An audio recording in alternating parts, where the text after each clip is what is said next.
L'économiste s'intéresse au secteur immobilier, un secteur qui peine à se redresser.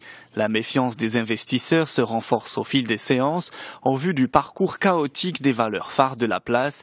Face à ces tendances baissières des immobilières, l'inquiétude monte d'un cran.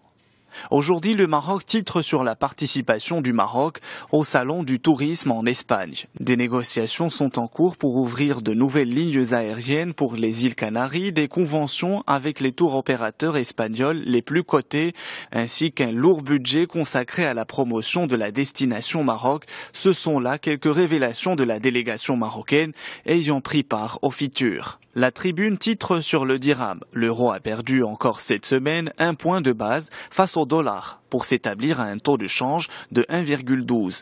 Le dirham continue automatiquement de s'apprécier vis-à-vis de la monnaie européenne sur la base d'un panier de devises composé à 80% d'euros et 20% de dollars.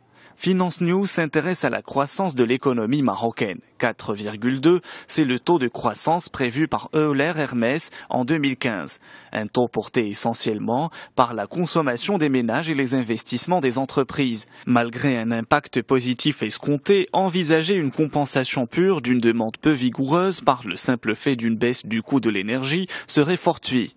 En ce qui concerne la défaillance des entreprises, la corrélation avec la baisse des défaillances n'est pas aussi automatique. Taoufik Benzakour, directeur de Euler Hermès, décortique les principales caractéristiques de la croissance en 2015.